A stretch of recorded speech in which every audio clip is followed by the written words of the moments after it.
विश्व कप पर यूरोप और दक्षिण अमेरिका का कब्जा है, लेकिन पृथ्वी के अन्य हिस्सों का क्या हाल है? वे इस टूर्नामेंट में अब तक कितनी दूर गए हैं? तो इस वीडियो में हम प्रत्येक महाद्वीप की सबसे बेहतरीन विश्व कप मुहिम देखेंगे।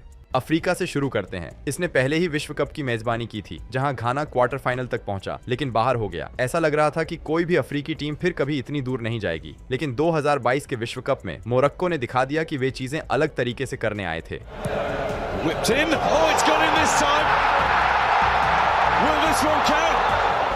कई लोगों ने सोचा था कि वे ग्रुप स्टेज से भी बाहर नहीं निकल पाएंगे। उस ग्रुप में बेल्जियम था, पिछले विश्व कप का तीसरा स्थान, कनाडा और क्रोएशिया, वर्तमान विश्व कप उपविजेता। लेकिन अपनी पहली ही मैच में मोरक्को क्रोएशिया के साथ ड्रॉ करने में सफल रहा। इसलिए क्वालिफिकेशन का फैसला बेल्जियम के खिलाफ मैच में होना था, और तभी मोरक्को ने दिखा दिया कि वे इतिहास रचने वाले थे, 2-0 से जीतकर। और अंत में उन्होंने कनाडा को हराकर समूह में शीर्ष पर रहते हुए राउंड ऑफ 16 के लिए क्वालिफाई किया। अगला मैच स्पेन के खिलाफ था, इसलिए स्पेन ने शुरू से ही मैच पर कब्जा कर लिया, लेकिन मोरक्को ने ड्रॉ बनाए रखा और पेनल्टी शूटआउट में बोनो ने 2 बार बचाव किया। मोरक्को क्वार्टर फाइनल में पहुंच गया। लेकिन किसी अफ्रीकी देश की सबसे बड़ी मुहिम बनाने के लिए उन्हें रोनाल्डो की पुर्तगाल को हराना होगा। एक बहुत बड़ी चुनौती, लेकिन एक बार फिर मोरक्को ने दिखा दिया कि वे असंभव को संभव करना जानते हैं। Esri, goalkeeper at fault, no question about that. Morocco ने गोल किया। पुर्तगाल इसे ऐसे खत्म नहीं होने देना चाहता था, लेकिन मोरक्को वाले टिके रहे। 1-0 से उन्होंने सेमीफाइनल में जगह बनाई, और फ्रांस से हारने के बाद भी उन्होंने किसी भी अफ्रीकी देश की अब तक की सबसे बेहतरीन मुहिम पूरी की, 4था स्थान। और यह सिर्फ पहला महाद्वीप था। हम एक एक करके यूरोप तक जाएंगे। और 2022 का विश्व कप इतना आश्चर्यजनक था कि ओशिनिया ने भी अब तक की सबसे बेहतरीन मुहिम दिखाई। ओशिनिया के केवल 2 देश ही कभी विश्व कप में खेले हैं, न्यूजीलैंड और ऑस्ट्रेलिया। हालांकि ऑस्ट्रेलिया एशियाई कन्फेडरेशन के तहत खेलती है, फिर भी यह ओशिनिया का ही देश है। और 2022 में हर किसी ने उम्मीद की थी कि वे ग्रुप स्टेज में जल्दी बाहर हो जाएंगे, इतना कि पहले मैच में फ्रांस के खिलाफ वे 4-1 से हार गए। ऐसा लग रहा था कि वे ज्यादा समय तक टिकेंगे नहीं, लेकिन फिर दूसरे मैच में ट्यूनीशिया के खिलाफ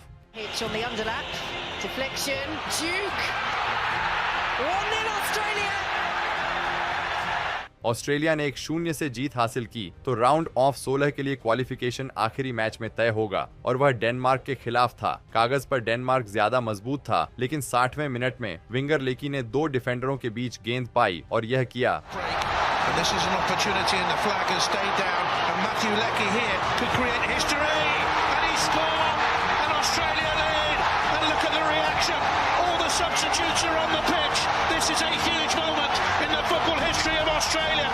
एक शानदार गोल, और ऑस्ट्रेलिया ने नतीजा बनाए रखा। तो 1-0 से ऑस्ट्रेलिया ने राउंड ऑफ 16 के लिए क्वालिफाई किया, लेकिन उनका अगला प्रतिद्वंदी अर्जेंटीना था, और मेस्सी ने कोई दया नहीं दिखाई।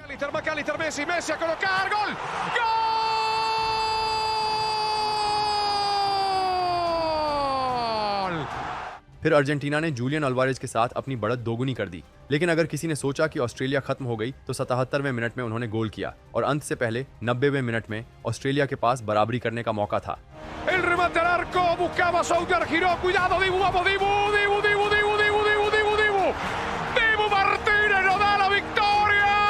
एमिलियानो मार्टिनेज ने अर्जेंटीना को बचाया, तो 2-1 से ऑस्ट्रेलिया बाहर हो गई। एक ही बचाव की वजह से वे भविष्य के चैंपियनों के खिलाफ अतिरिक्त समय तक नहीं गए। इससे यह ओशिनिया के किसी देश की अब तक की सबसे बेहतरीन मुहिम बन गई, 2 जीत और 11वां स्थान। लेकिन अगर ओशिनिया सबसे छोटा महाद्वीप है, तो चलिए सबसे बड़े महाद्वीप पर चलते हैं, एशिया। एशिया ने अपनी सबसे बेहतरीन और साथ ही सबसे विवादास्पद मुहिम एक साथ देखी। 2002 में टूर्नामेंट दक्षिण कोरिया और जापान में हुआ, इसलिए दोनों देशों के फैंस की उम्मीदें बहुत ऊंची थीं, लेकिन जापान को राउंड ऑफ 16 में बाहर कर दिया गया। अब दक्षिण कोरिया अलग था। ग्रुप स्टेज में उन्हें संयुक्त राज्य अमेरिका, पोलैंड और पुर्तगाल के साथ रखा गया। एक वाकई मुश्किल ग्रुप, लेकिन पोलैंड के खिलाफ दक्षिण कोरिया ने चौंकाने वाला प्रदर्शन किया।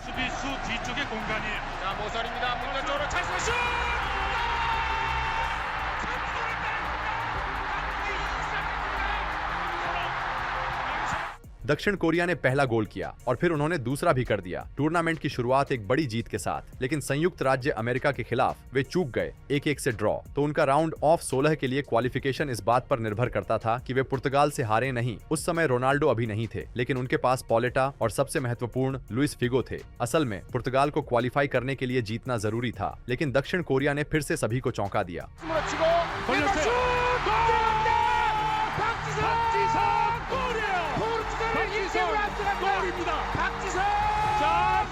एक 0 से दक्षिण कोरिया ने पुर्तगाल को हराया और समूह में पहला स्थान हासिल किया। लेकिन ऐसा लग रहा था कि यह अंत था, क्योंकि राउंड ऑफ 16 में उनका प्रतिद्वंदी इटली था, एक टीम जिसमें माल्डिनी, बुफोन, टोटी और भी कई खिलाड़ी थे। वे इतने मजबूत थे कि इटली ने 20 मिनट से भी कम समय में पहला गोल कर दिया और ऐसा लग रहा था कि यही अंत होगा। लेकिन फिर 88वें मिनट में दक्षिण कोरिया ने गोल किया, मैच को अतिरिक्त समय तक ले जाकर।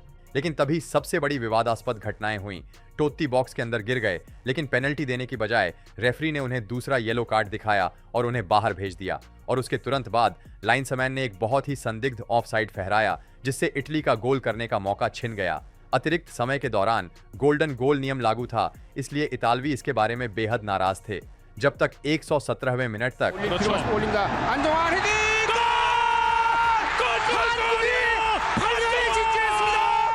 एक हेडर के साथ दक्षिण कोरिया ने इटली को हराया और क्वार्टर फाइनल में जगह बनाई। लेकिन अगर वह मैच विवादास्पद था, अगला और भी ज्यादा होने वाला था। क्वार्टर फाइनल में दक्षिण कोरिया ने स्पेन का सामना किया, जिन्होंने तुरंत ही दक्षिण कोरिया से बेहतर खेलना शुरू कर दिया। इतना कि स्पेन ने हेडर से गोल कर दिया, लेकिन रेफरी ने कहा कि उन्होंने उस खेल के दौरान फाउल किया और गोल को रद्द कर दिया। और भी बुरा हुआ जो इसके बाद हुआ। गेंद अंतिम रेखा तक गई, बॉक्स में गई और स्पेन ने गोल किया, लेकिन रेफरी ने कहा कि गेंद बाहर चली गई थी, जो सच नहीं था, और गोल फिर से रद्द कर दिया गया। तो मैच 0-0 से जारी रहा, पेनल्टी तक गया और स्पेन ने एक शॉट चूक दिया। इस तरह दक्षिण कोरिया सेमीफाइनल में पहुंच गया।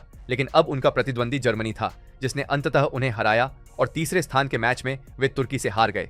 फिर भी दक्षिण कोरिया ने किसी भी एशियाई देश की अब तक की सबसे बेहतरीन विश्व कप मुहिम बनाई।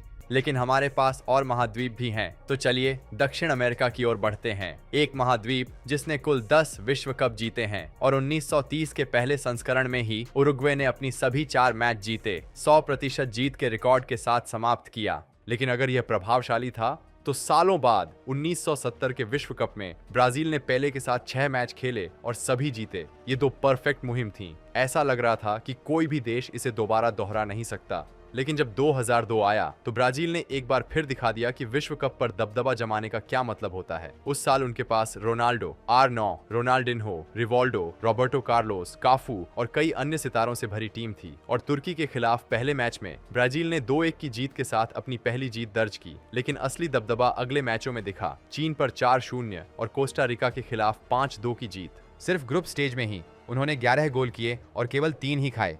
इस तरह ब्राजील राउंड ऑफ 16 में पहुंचा, जहां उसका सामना बेल्जियम से हुआ और वहीं रिवाल्डो के एक शानदार गोल से स्कोर 2-0 हो गया। तो ब्राजील क्वार्टर फाइनल में पहुंचा, इंग्लैंड को 2-1 से हराया, फिर तुर्की को 1-0 से मात दी और फाइनल में जर्मनी के खिलाफ ब्राजील ने आखिरी वार किया। Rivaldo saiu pro Ronaldinho, pé direito, bateu.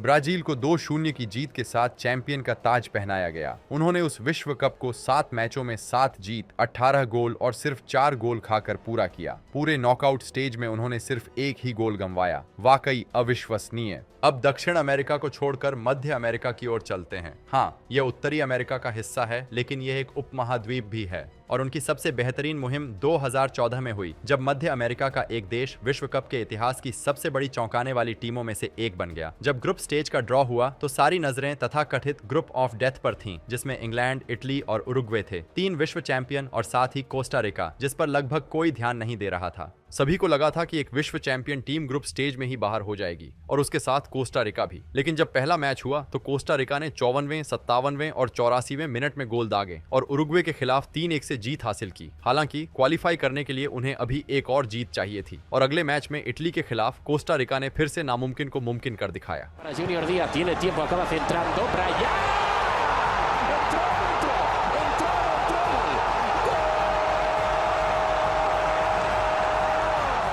1-0 की जीत के साथ कोस्टा रिका ने राउंड ऑफ 16 में अपनी जगह पक्की कर ली। फिर अगले मैच में उन्होंने इंग्लैंड के खिलाफ ड्रॉ खेला और ग्रुप ऑफ डेथ से अपराजित बाहर निकले। राउंड ऑफ 16 में उनका सामना एक और यूरोपीय टीम ग्रीस से हुआ, जहां कोस्टा रिका ने बहुत जल्दी पहला गोल कर दिया। लेकिन अगर किसी को लगा कि मैच आसान होगा तो ग्रीस ने आखिरी पलों में बराबरी कर ली और मैच पेनल्टी शूटआउट तक चला गया। लेकिन कोस्टा रिका के गोल में थे नवाज।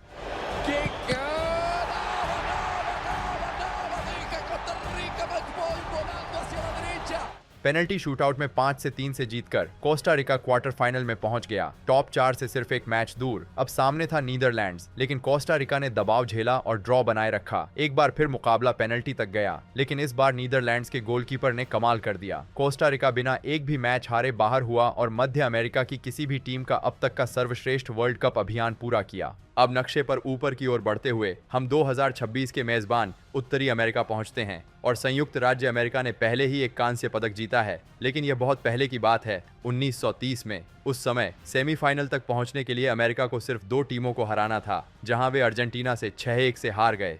इस तरह किसी उत्तरी अमेरिकी देश का सर्वश्रेष्ठ प्रदर्शन कई दशकों बाद 1986 में आया। मेक्सिको में आयोजित उस विश्व कप में मेजबान टीम बेहद मजबूत थी, जिसमें ह्यूगो सांचेज जैसे खिलाड़ी थे, जो स्पेनिश लीग के शीर्ष गोल स्कोरर और रियल मैड्रिड के खिलाड़ी थे। उन्हें इराक, पराग्वे और बेल्जियम के साथ एक समूह में रखा गया और पहले मैच में मेक्सिको ने बेल्जियम को 2-1 से हराया। यह एक बहुत बड़ी जीत थी, क्योंकि उस साल बेल्जियम ने टॉप 4 में जगह बनाई थी। इसके बाद बेल्जियम के बाद मेक्सिको ने पराग्वे के खिलाफ ड्रॉ खेला और इराक को हराया। इस तरह मेक्सिको ग्रुप में शीर्ष पर रहा। अब राउंड ऑफ 16 में सामने थी बुल्गारिया, एक ऐसी टीम जो उन्हें सच में मुश्किल में डाल सकती थी। लेकिन मेक्सिको इतना शानदार खेल रहा था कि उन्होंने यह कर दिखाया।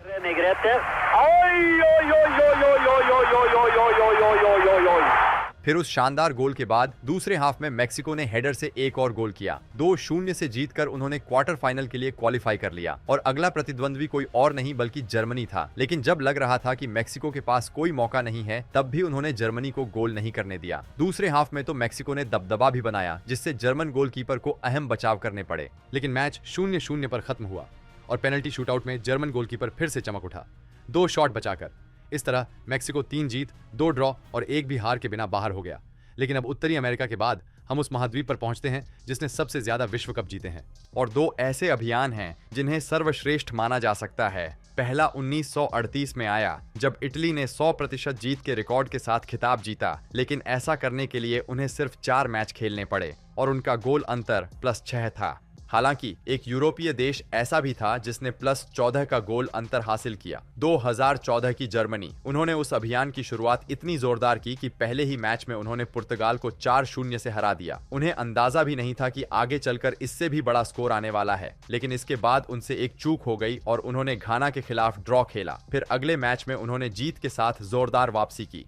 फिर राउंड ऑफ 16 में उन्होंने अल्जीरिया को 2-1 से हराया और क्वार्टर फाइनल में फ्रांस के खिलाफ 1-0 की जीत हासिल की। उस समय तक जर्मनी ने 5 मैचों में 10 गोल किए थे, यानी औसतन 2 गोल प्रति मैच। लेकिन ब्राजील के खिलाफ सेमीफाइनल में उन्होंने इतिहास की सबसे चौंकाने वाली पिटाई दी। मुलर ने 11वें मिनट में गोल किया, फिर क्लोजे, क्रूस ने 2 बार, खेदीरा, श्यूरले और अंत में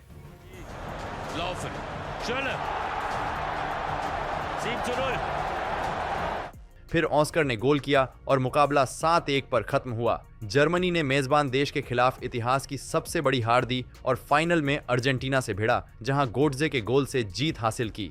7 मैचों में जर्मनी ने 6 जीते, 1 ड्रॉ किया, 18 गोल किए और सिर्फ 4 गोल खाए। यह एक पूरी तरह दबदबे वाला अभियान था। तो आपको ये वीडियो कैसा लगा? अगर आपको ये पसंद आया तो मुझे लगता है कि आपको ये वाला भी जरूर पसंद आएगा। देखने के लिए धन्यवाद और फिर मिलेंगे।